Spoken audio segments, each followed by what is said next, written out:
The frost had come early that year, creeping across the flatlands of Millbourne like a veil of cracked glass.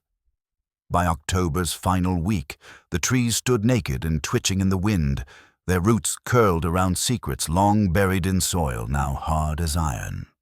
A boy named Elias Turnbridge found it, 12 years old, boots too big, fingers bitten red from the cold. He had been walking the edge of Hollow Bridge pasture in search of kindling, his mother too ill to rise and his father long gone. The pig farmer, old Wexler, had given him leave to scavenge the wooded border so long as he stayed beyond the fence.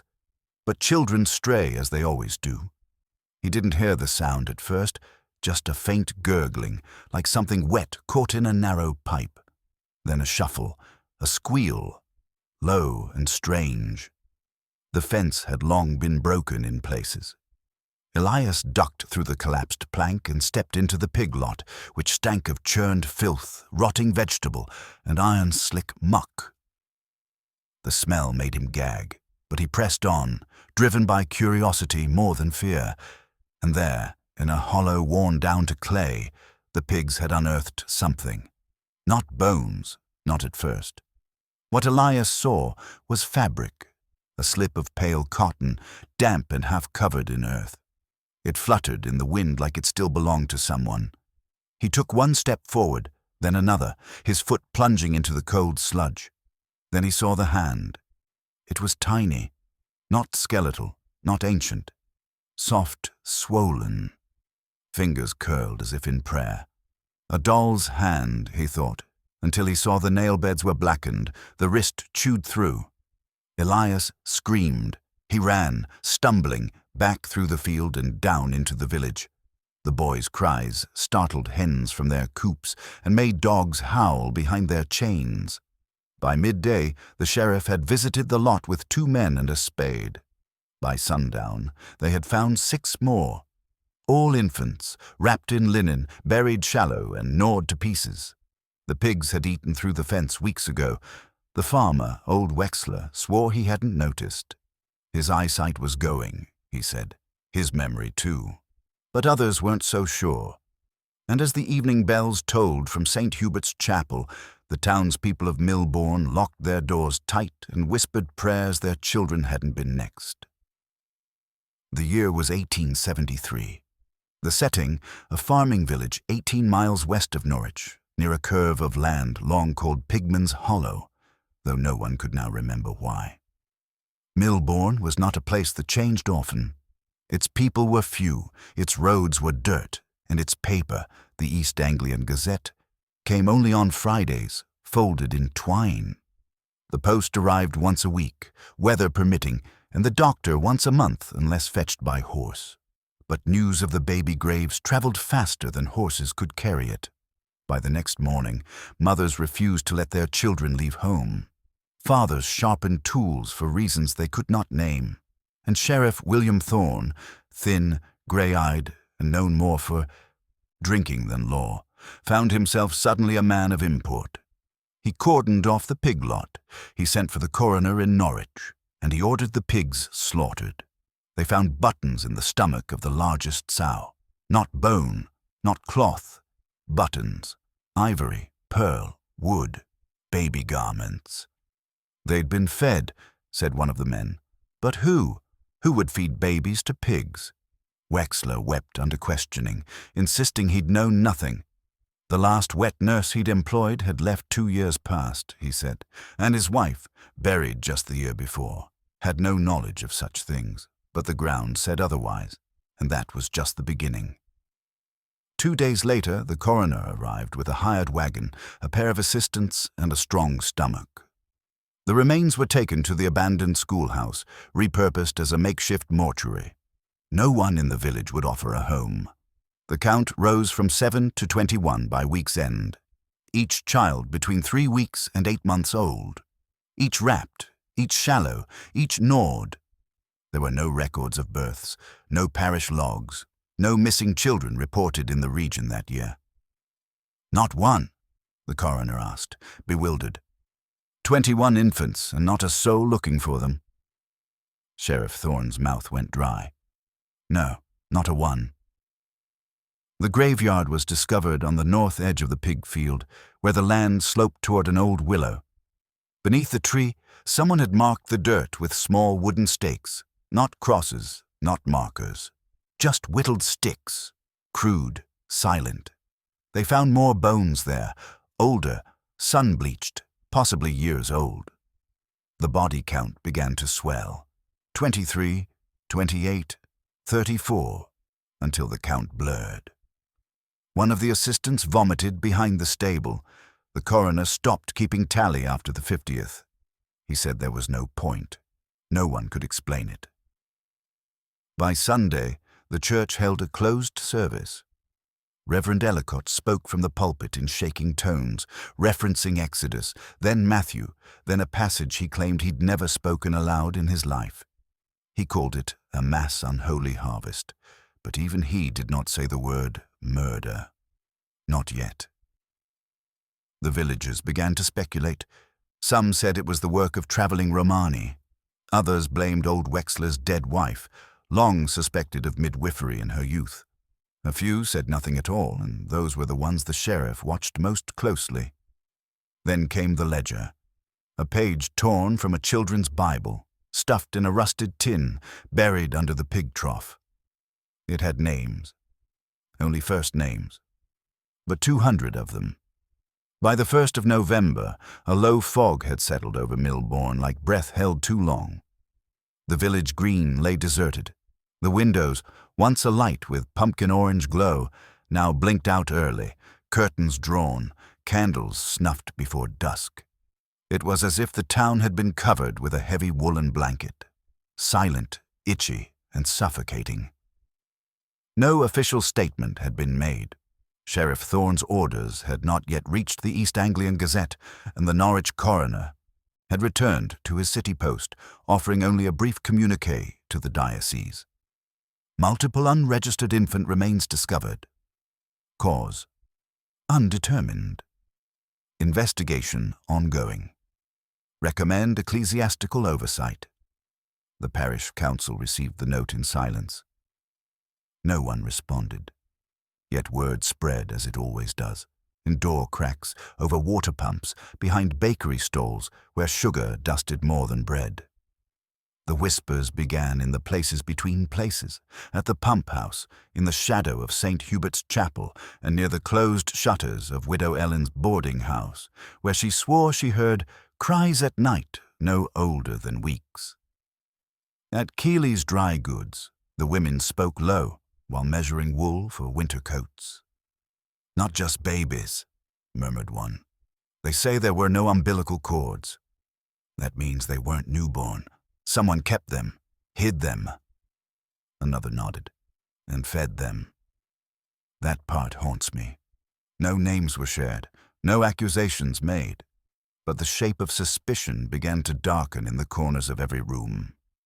Sheriff Thorne attempted to quiet the fires before they caught. He hosted a meeting in the schoolhouse, where the bodies had briefly lain, on Tuesday, November 4th, inviting the village elders, the town clerk, Reverend Ellicott, and Mrs. Beatrice Lemon, the head midwife for the parish since 1866. The schoolhouse still smelled of lime and formalin. No one sat at the old children's desks. Instead, they stood in a semicircle as the sheriff read from a ledger of names. Not the one found in the tin. Another, older, parish registry. One passed from Reverend Caleb in 1849 to Ellicott, meticulously copied year by year. It recorded all baptisms, confirmations, and burials as required by the Diocese of Norwich. There were 186 entries for live births in Millbourne over the past 10 years, but only 83 burials.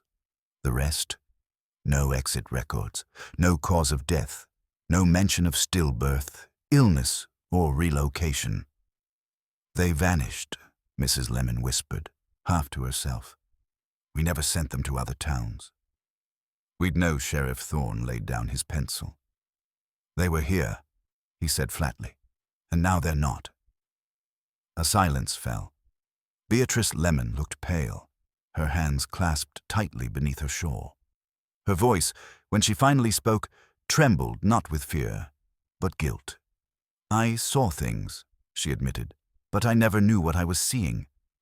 She described how, for years, some women gave birth and refused to register the child. Others claimed stillbirths but would not permit inspection. And some, poorer, unwed or shamed, delivered in secret, aided by shadowy figures she called the crones. "I thought they took them to charities," she said, barely above a whisper. "To Norwich, perhaps.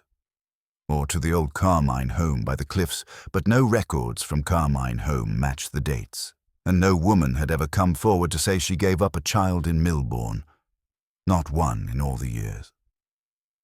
Later that night, someone broke the lock on the church's side door. Reverend Ellicott, hearing the creak from his adjoining parsonage, entered the nave just as the final candle guttered out. He saw no one, only the cold breath of wind and a single tiny shoe left on the altar step. It was pale blue, hand-stitched, no larger than a robin. Pinned inside was a note, written in a wavering, spidery hand. "We fed them because they were hungry, not because we were cruel." The shoe was placed into the sheriff's evidence box, but no one ever came to claim it. The Gazette published its first official notice on Friday, November 7th, under the cryptic headline, "Unearthings at Pigman's Hollow. Inquiry underway." The short article mentioned possible exhumations of juvenile remains, the presence of law officials from Norwich, and an upcoming community wellness meeting scheduled for St. Hubert's on Sunday. The public was advised not to trespass near Wexler's lot, but no one had been near it since Elias Turnbridge's discovery. Not even Wexler himself. He had fallen into silence, locking himself in his home and refusing even broth brought by the local charity girls. Some nights, the neighbor claimed, she heard him chanting behind the walls. Other times, simply weeping. Someone carved the words "Swine Father" into his door. He didn't remove them. 3 days later, the sheriff discovered something that changed the course of the inquiry entirely. It wasn't buried. It was sitting on a shelf in the village records room, covered in years of dust and chicken feather cobwebs. A ledger bound in black tarred leather, labeled Amendments Bastard Registrations, 1851 to 1867. Inside were names, not just of children but of payers, men, some prominent, some anonymous, some marked with only a symbol. Pound. They weren't birth records. They were payments, dozens. Small sums exchanged in the dead of night. 2 shillings, 5, sometimes as high as 8. Beside each, a month, a mother's name, rare, and a note, sometimes as vague as relief, sometimes more sinister, taken to Hollow. Fed, no return. Midnight. Mrs. Drew, present Mrs. Drew, had been dead 9 years.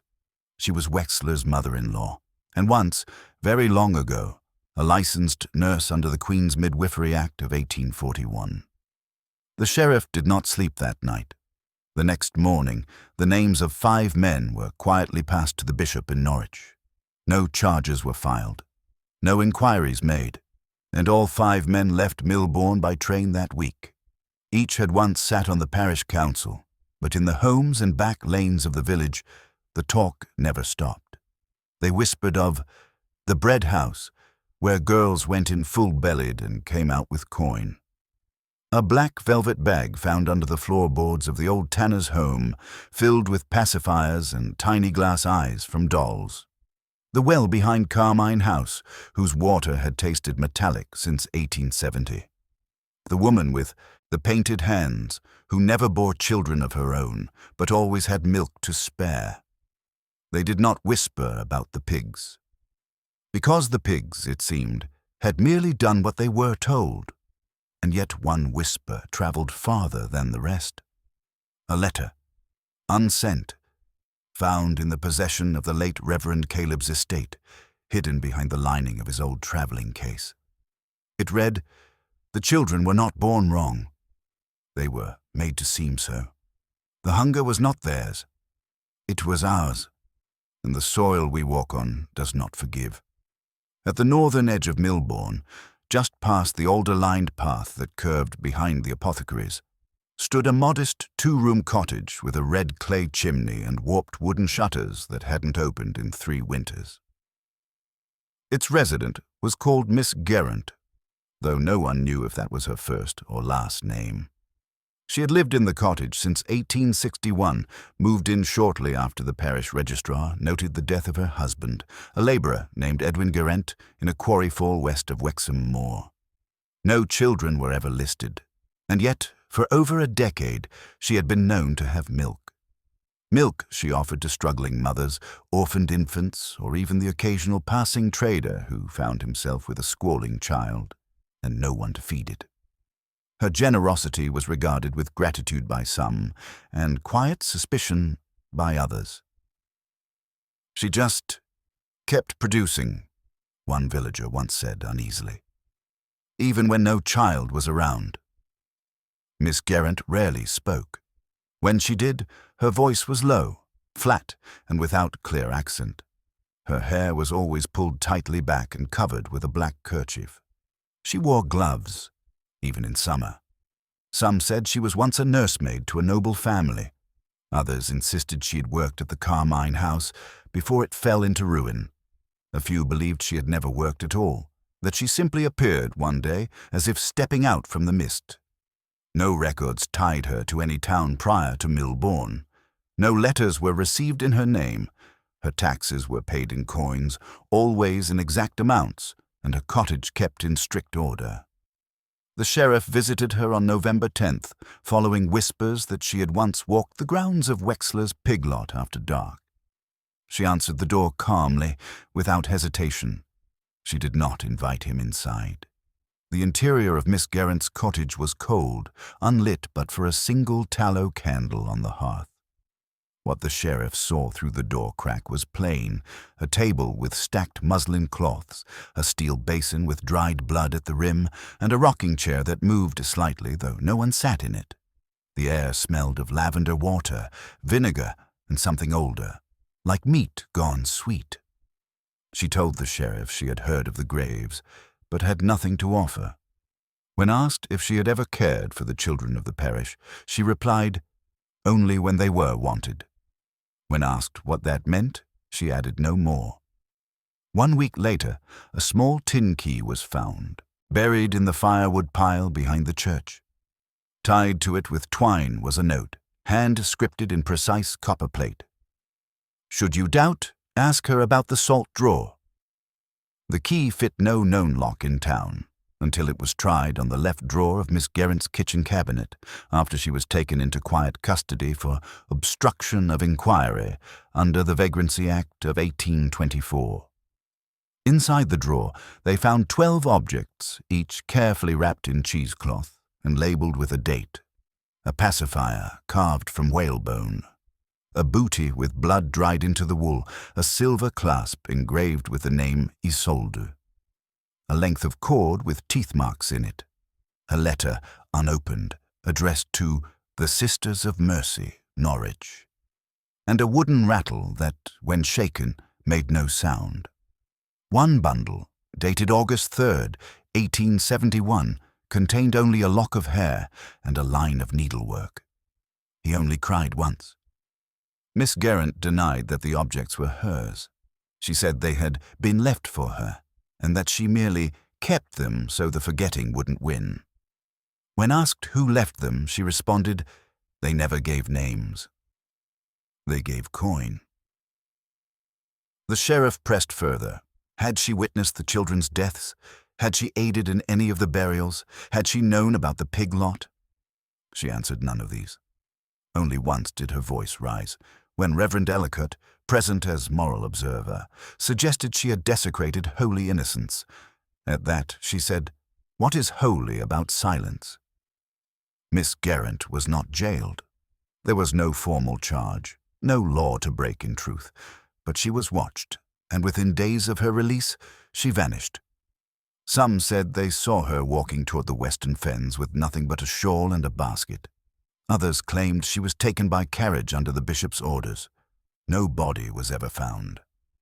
Her cottage, once cleared, was turned into a storage site for dry goods, but to this day, no one uses the salt drawer. In the final days of that same week, a retired midwife from the nearby town of Barrowfell, Mrs. Thistle Graves, age 82, wrote a letter to the Gazette, published in the November 19th edition. It read, in part, "We were told to turn away, to feed who could not be named, that the parish was being purified, not punished. I only saw one child's eyes stay open after it was taken. They never blinked, not once. No one could confirm Mrs. Graves' identity beyond her letter. Her name appeared nowhere in parish logs, and the return address listed no home, only the word Geraint." The deeper truth about Miss Geraint was never officially uncovered, but the shape of her life lingered in the village like cold breath on window panes, a woman with no child of her own but milk that never dried.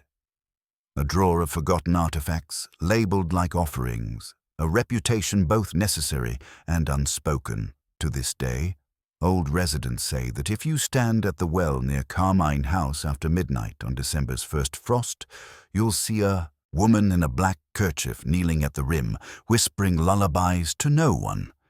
They say the water still tastes sweet after she leaves. On the night of November 21st, 1873, a cold rain swept over Milbourne. It fell in angled lines, thin as needles, soaking through the thatch of roofs and pooling at the corners of shuttered windows. In the fields, where the pig lot had once churned with feeding, nothing stirred. Even the wind passed wide around the hollow. It was then the first of the unexplainable events occurred. The record appears in the Milbourne Parish Incident Register, Volume 7, archived under Weather and Property Damage, but amended by hand in a different ink and a different hand. Sheriff Thorns. The entry reads, approximately 10:46 p.m., Mrs. Clara Hemmings reports fire at nursery window. Flames described as white-blue. No smoke, no heat. Dissipated upon entry. No damage found. Child unharmed, though eyes remained open and fixed for 47 minutes. The notation was followed by another. Clock in nursery stopped at 10:46. Resume at 11:33. No explanation. Mrs. Hemmings lived on Blythe Lane, 2 fields away from Wexler's old lot. Her daughter, Miriam, had been born with a respiratory defect and was thought unlikely to survive past infancy. And yet, though often weak and pale, the girl had lived nearly 3 years. That night, when the light had appeared at her window, Clara had screamed loud enough to rouse 2 neighbors. And while Miriam did not cry or speak, her lips moved. Witnesses swore they saw her mouthing words, though none were heard. When asked later what she had seen, Miriam simply pressed her hand to the glass and said, "He left the gate open." She did not say who. The next morning, an iron cross was found driven into the mud outside the Hemmings' home. Roughly forged. No name. At its base, a circle of salt and crushed bone. Sheriff Thorne removed the cross. That same night, the dog belonging to the schoolmaster was found drowned in a trough with its eyes burned white. No fire had occurred. Over the next 9 days, more reports filtered in. A priest's cassock, stored in the vestry chest, was discovered folded inside out and soaked with milk, though the chest had not been opened in weeks. The bell tower at St. Hubert's tolled 14 times at 2:03 a.m., despite no hand at the rope. 2 children, playing in the cemetery, unearthed a human tongue, perfectly preserved in wax paper, wrapped in a hymn page from 1844. Most telling of all was the discovery on December 1st in the old Carmine home attic. The building, long abandoned, had been shuttered since 1868, when funding dried up after the sudden death of its benefactor, Sir Willoughby Holt. Yet a group of boys, daring each other to break the shutter boards, entered through the back scullery door, climbed the cracked servant's stair, and reached the attic to find something no child should ever see. The object was first described as a crib of iron. But Closer inspection revealed something far more disturbing. It was not a crib. It was a feeding rack, rusted, with 5 shallow bowls riveted to a platform, each stained with what the coroner would later confirm as traces of breast milk, laudanum residue, and sheep's blood. A set of chains was bolted to either side, ankle restraints no longer locked but scored deep from years of use. A torn slip of muslin hung from a rusted nail. On it, embroidered with black thread, "We silence what cannot survive." The discovery was enough to draw back the coroner from Norwich, this time accompanied by a diocesan observer and a young physician named Dr. Percival Lane, who had recently returned from Vienna with interest in what he termed collective delusion among rural populations. Dr. Lane's report was clinical. He declared the feeding rack likely a product of misguided 19th-century orphanage care, and the embroidered slip the work of a dramatist with a taste for the macabre. But he could not explain why the milk traces were fresh, or why, when the rack was moved, the attic door slammed shut, though no draught was present, or why one of the investigators later claimed to feel an infant's breath on his neck, though no one stood behind him. Dr. Lane left Milbourne the next day. He never returned. It was Reverend Ellicott who finally broke the silence in his Sunday sermon on December 7th, taking to the pulpit with a torn page in hand, its edge charred, the ink running. "This is no longer a question of burial or sin," he said. "This is a question of hunger." He read from the note. "Discovered beneath the altar carpet. We gave them to the pigs because the pigs do not judge. They swallow and forget. But the earth does not forget, and the blood remembers several parishioners walked out during the sermon. A few wept. One elderly woman fainted. And that night someone set fire to the sheriff's barn, though the flames died before they could spread. Inside the barn, a bucket of milk had been left on the floor, with one human tooth floating inside. No arrests were made, but the tone of the village shifted. It was no longer simply mourning or rumor. It was anticipation. Something had been uncovered that should not have been. And now, the quiet was louder than before. Sheriff Thorne recorded one final personal note in his ledger that week, dated December 9th, 1873. "The pigs are dead. The lot is empty. The graves are closed, but I hear them now. At the gate. I know I locked it. I did." By December 12th, 1873, the mood in Milbourne had shifted from dread to vigilance. The villagers no longer waited for answers. They acted, if only to shield themselves from the rising sense that something beneath their feet had woken and would not return to sleep. The Turnbridge boy, Elias, who first discovered the graves, had stopped speaking altogether. Not with family, not with the schoolmaster, not even with the doctor who prescribed burnt lavender ash and valerian water to stir the tongue. But the boy kept one habit. Each morning, just before light, he would walk to the edge of the pig field and place a stone on the fence post, whispering a word none could catch. Then he'd return, eyes hollow, lips closed. On the 7th day, there were 7 stones. Then the next day, none. He never returned. A search was launched immediately. Dozens joined, lanterns in hand, boots breaking crusted snow. The field was combed, the woods behind the Turnbridge cottage cleared, even the well at Carmine House opened and lowered with rope. But the boy had vanished. No footprints, no blood, no sign of struggle. Only the stones remained, neatly stacked, and a second, smaller pile built across from it on the inside of the fence. As though someone had answered. Fear tightened its grip. Windows were nailed shut even in daylight. Children slept with iron scissors beneath their pillows. The blacksmith's wife was found praying aloud at the crossroads at midnight, reciting a psalm in Latin, though she'd never learned the language. One villager, Ewan Petley, fled to Norwich in the dead of night, scrawling a final note on the wall of his home in chalk. It was not them, it was us. No one saw him again. That same week, the church's bell tower, long thought to be unworkable after years of disuse, began to ring again, but not by hand. The bells sounded at 2:03 a.m. on 3 separate nights. Each time, 14 chimes, always 14. The rope was checked, the gear housing examined, and no evidence of tampering or rodent infestation found.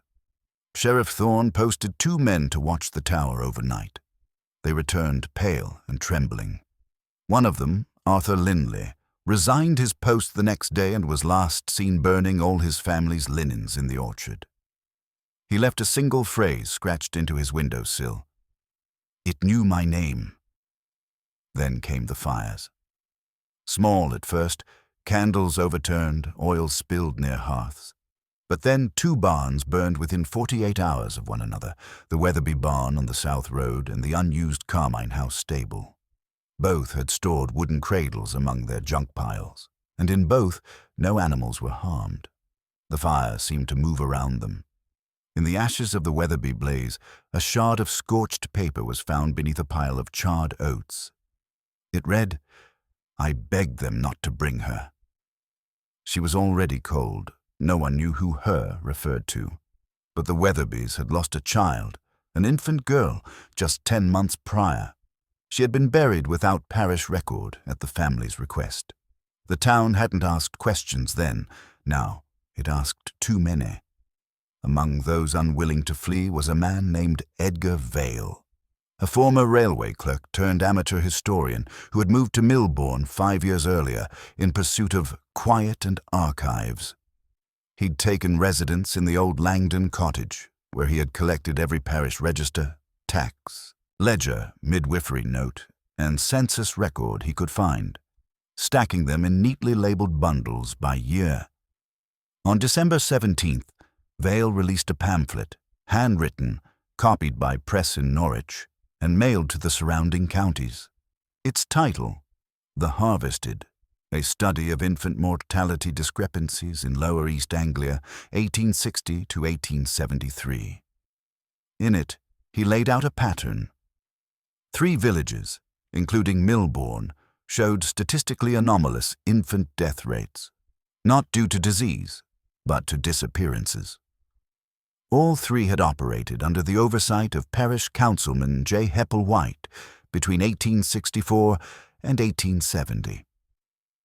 All 3 had histories of pig farming lots adjacent to orphan housing, and all 3 shared a single registered midwife trainer listed in the Norwich physician logs, Mrs. M. Drew, deceased 1864. Milbourne Parish Burial Record number 700, Chute 44. The implication was clear. Milbourne was not alone, and the pattern of death was systematic. More troubling was the final entry. A discrepancy of 197 unaccounted infants across 13 years. Coin sums collected, 51 shillings and 10 pence. Faiths buried, faces not Vale presented his findings to Sheriff Thorne and Reverend Ellicott, but neither man made them public. The bishopric was contacted instead, and Vale's home was burned down the next night. He escaped, carrying only a satchel. Its contents have never been made public. He, too, vanished from Milbourne.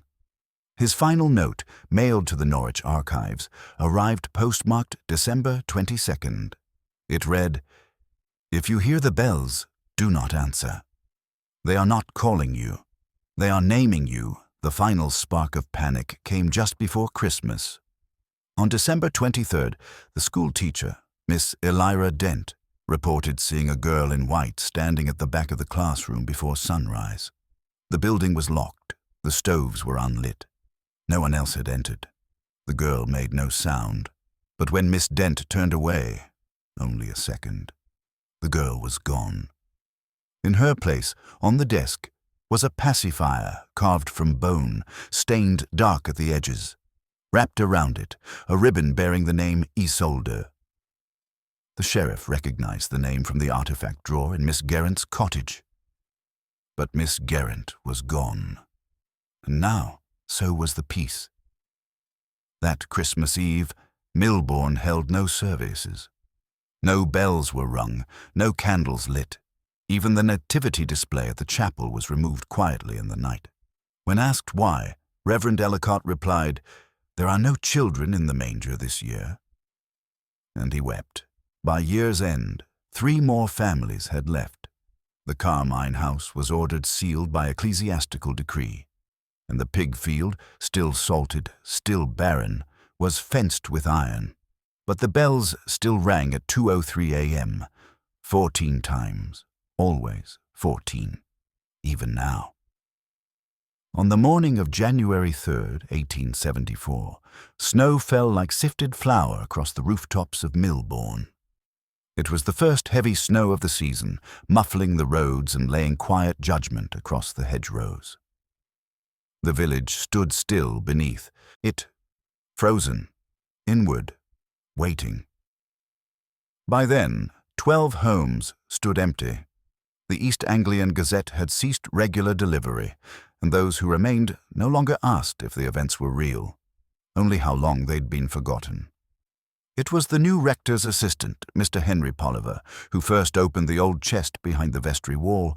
He had not been looking for trouble, only extra linens. But what he found beneath the folded altar cloths and cracked candle molds was a small, unmarked wooden coffer about the size of a shoebox, sealed with a brass latch and a wax seal bearing the faded imprint of the Diocese of Ely, dated 1858. He brought it directly to Reverend Ellicott. They opened it together in silence. Inside, wrapped in 3 layers of yellowing parchment, was a bundle of documents. A ledger, handwritten in iron gall ink.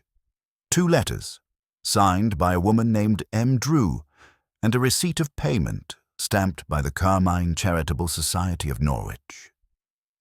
The ledger was the oldest, its spine cracked when opened. The pages were brittle but legible.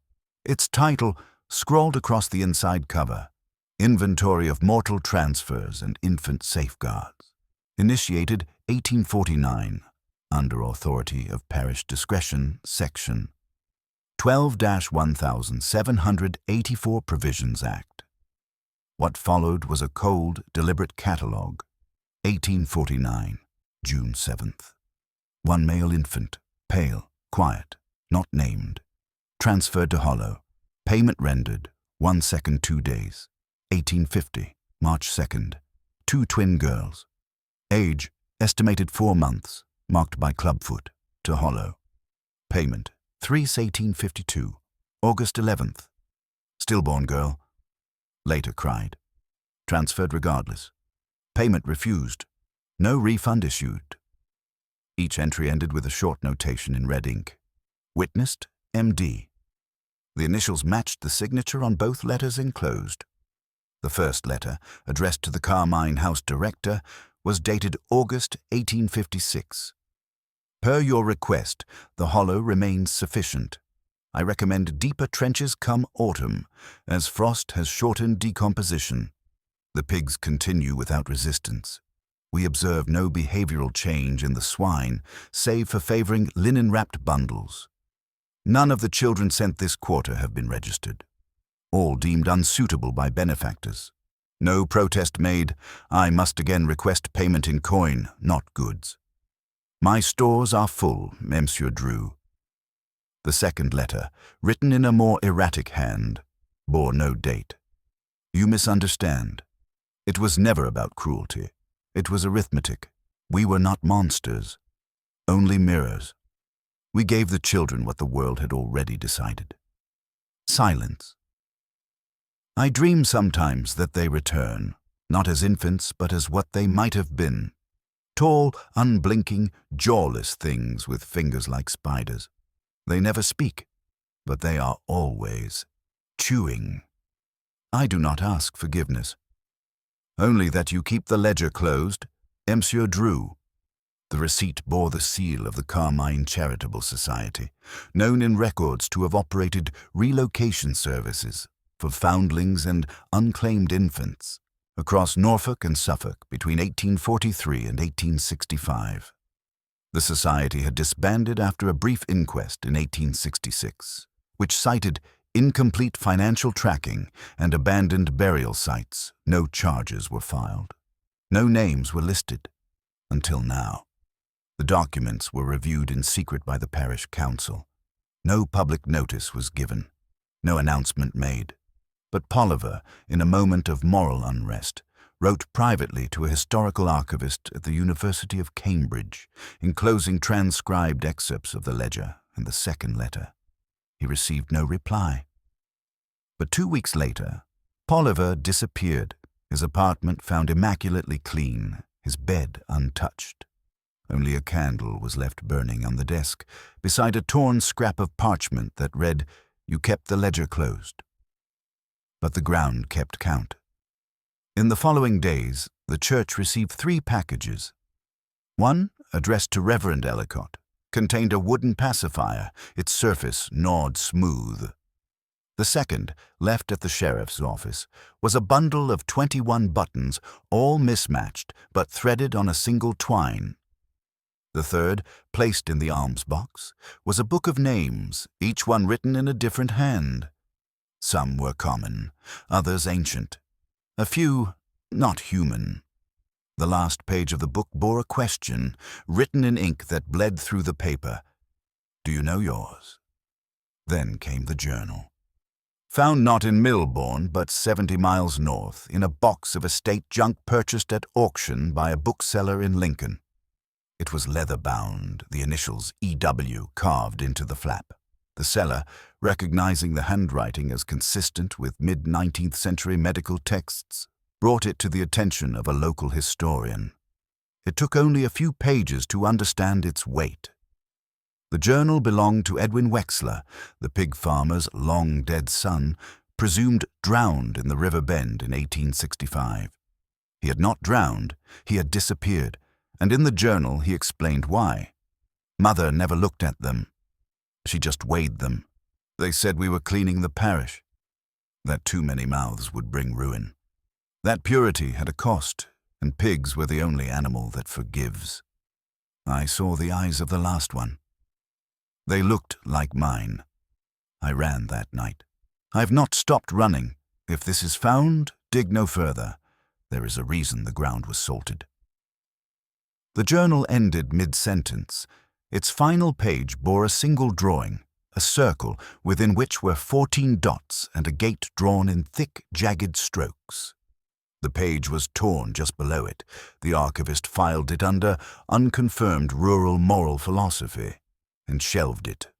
But word of its contents reached Milbourne before long, and from that moment on, no one ever spoke the Wexler name again. Today, the field remains fenced. The soil, though salted and burned, refuses to grow, even weed. The church bells no longer ring, but their chimes are heard, always at 2:03, always 14. No clock records the sound, but everyone hears it, especially the children. On the night of January 14th, 1874, Milbourne's sky turned the color of flint, low, unbroken, and without stars. A wind moved through the lanes like a whispered warning. The fields had frozen solid. Icicles hung like glass teeth from the chapel roof. No dogs barked, no owls called. It was as though the world had paused to let something through. At 2:03 a.m., the bell tolled. 14 times, but this time they counted 15. It began at the rectory. Reverend Ellicott, long a pillar of the community and now gaunt with burden, awoke to the sound of footsteps in his corridor. His wife, Sarah, had passed the year before. The house was otherwise empty. He took the lamp in hand, opened the door, and saw a child, small, barefoot, eyes like grey marble, standing at the end of the hall. The child did not speak. Instead, it turned and walked toward the chapel. Ellicott followed. Outside, the snow had melted in a clean path, perfectly straight, leading from the rectory to the churchyard gate. Inside the chapel, the candles were already lit. Every pew was empty, save for one, where a row of infants' shoes had been placed, toe to heel, their laces tied in knots. Above the altar, something had been written on the wall, smeared in black ash. They remember what we buried. By sunrise, 6 villagers were missing. One, Mrs. Delia Turn, was found crouched in the root cellar of her home, whispering to a rusted locket she refused to give up. Another, the baker's son, was discovered at the river bend, naked and shivering, his palms covered in pacifier bite marks. And then there was the Carmine house. Abandoned for nearly a decade, sealed since the fires, its doors were now open. All 3, including the bricked cellar hatch that hadn't been touched since 1869. Inside, investigators found tracks, barefoot, child-sized, leading from the front hall to the old nursery room, then down to the cellar. In the cellar, they found bones, not just infant, adult. Wrist bones bound with iron wire, femurs cut clean, teeth scattered as if spat. Some bore tool marks, some showed human bite radius. But the horror was not in what they found. It was in what they heard. The constable on duty, Walter Gremley, recorded this in his written report. Upon entering the cellar at approximately 6:47 a.m., I and Deputy Jameson heard what I will not call a voice, but rather a humming. The tune was not known to either of us. There were no persons visible, but the melody continued for no fewer than 4 minutes. At the conclusion of the sound, the lantern flame dimmed.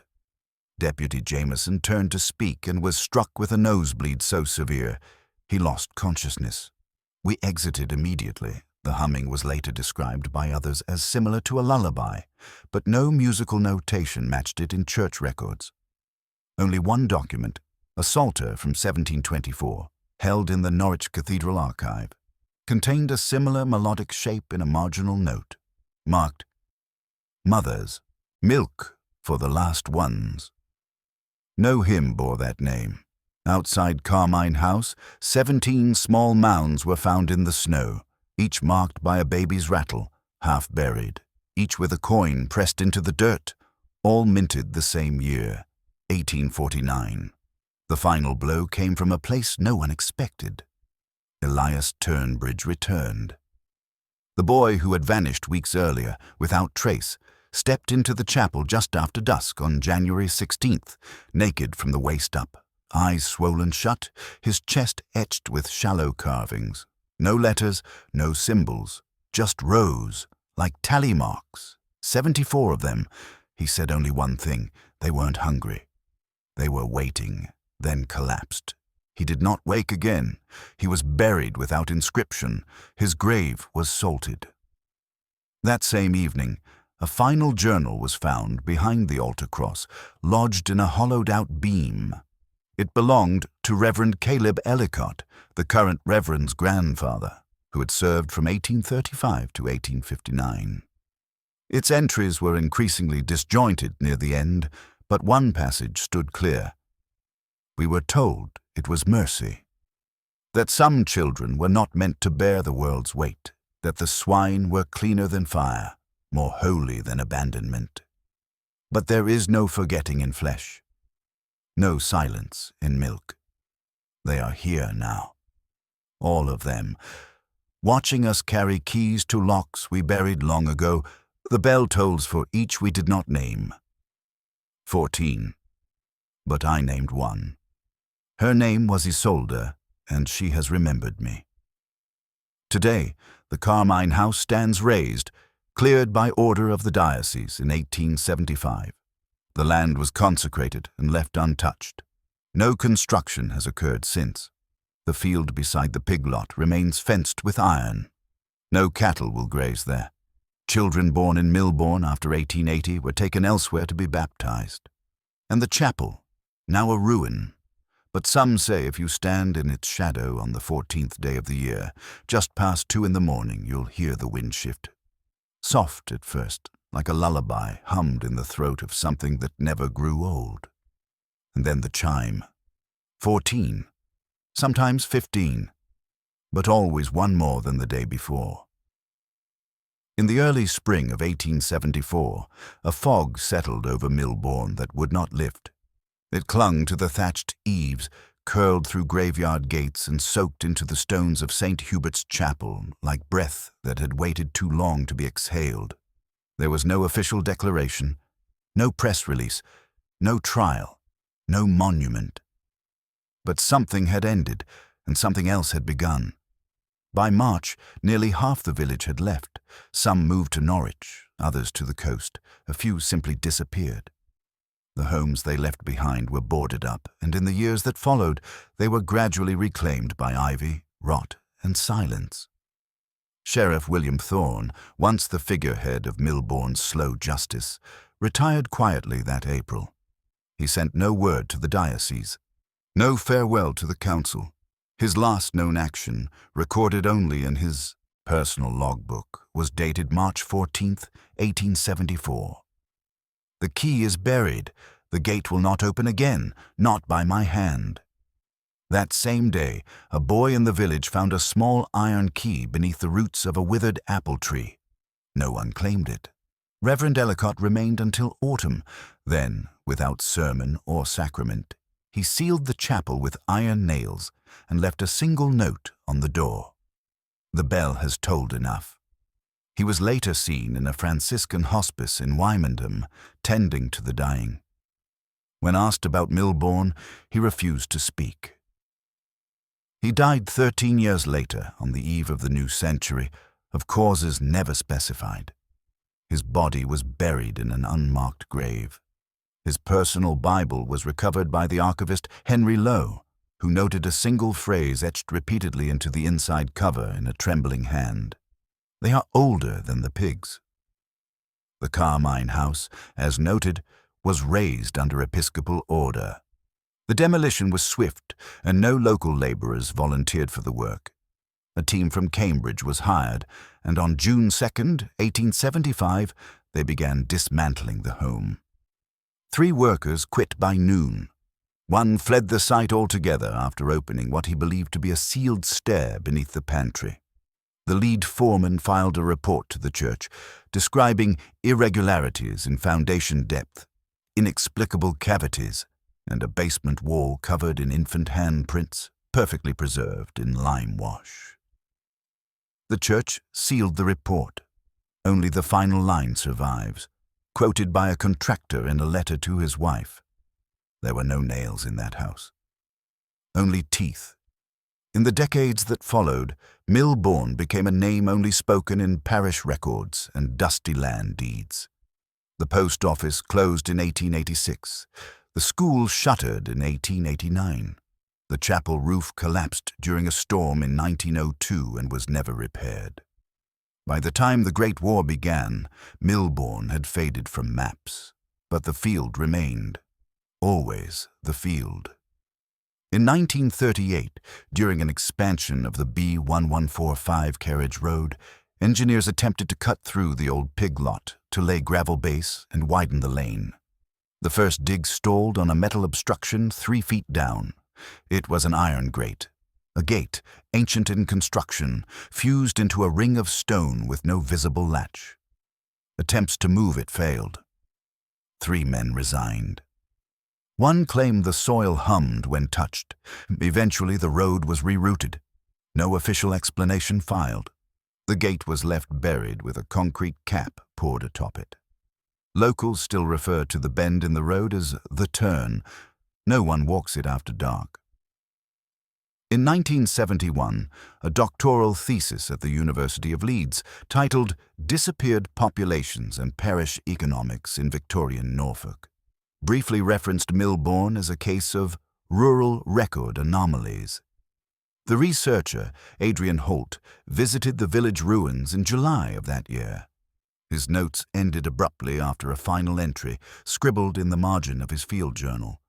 "There are stones stacked at the chapel door." 13 now. I did not place them. Holt never submitted the thesis. His parents reported him missing 3 weeks later. Only his notebook was found, open to a final page. They do not knock. They are already inside. In 1994, an audio recording surfaced in an independent oral history archive from Suffolk. The interviewee, a woman identified only as Mrs. E, spoke about her grandmother's stories of Mill Bourne. The tape begins faintly but is transcribed as follows. They weren't killed. That's what Gran said. Not all of them. Some just went still like sleep and never woke up. No rot, no smell, just gone. Like the breath left and didn't come back. She said her own sister had a baby taken once. Gave it over in the snow. The lady wore gloves. Said she'd feed him warm. Gran said she could still hear the bell when she dreamed. 14 chimes, always 14. Long silence. Only once, it was 15. The last known official investigation into Mill Bourne occurred in 2008, when an amateur historian, Dr. Isla March, submitted a request to access the sealed Carmine House inquest files. Her request was denied. She published a blog post shortly after titled, "The Field That Wouldn't Grow." In it, she wrote, "If you want to understand Mill Bourne, don't look for answers. Look for what's missing. There are no court records, no autopsies, no baptism logs for the last 5 years of the town's life. But there are artifacts. They turn up still, pacifiers, buttons, teeth, always in groups of 14. Sometimes they're found in attics, sometimes under floorboards. Once, beneath a new mother's crib, the babies do not come back, but the shape of what they left behind. It spreads, you do not need to believe me. But if you ever hear a bell at 2:03 in the morning, count the chimes. And do not open the door. Today, Mill Bourne exists only in fragments. A name on a deed, a fence that casts no shadow, a chapel whose stones hum if you press your ear against them. The bell has long since fallen from the tower, but the toll remains. No longer tied to rope or wheel, it is in the air, in the blood, in the ground. And still, every winter, the screams return. Final reflective thought. Some stories are not warnings. Some are ledgers, left behind in case we forget to count. If you hear a cry where no child should be or see milk turn pink in moonlight, remember Mill Bourne, and leave the gate closed. Thank you for following this descent into a forgotten corner of fictional history.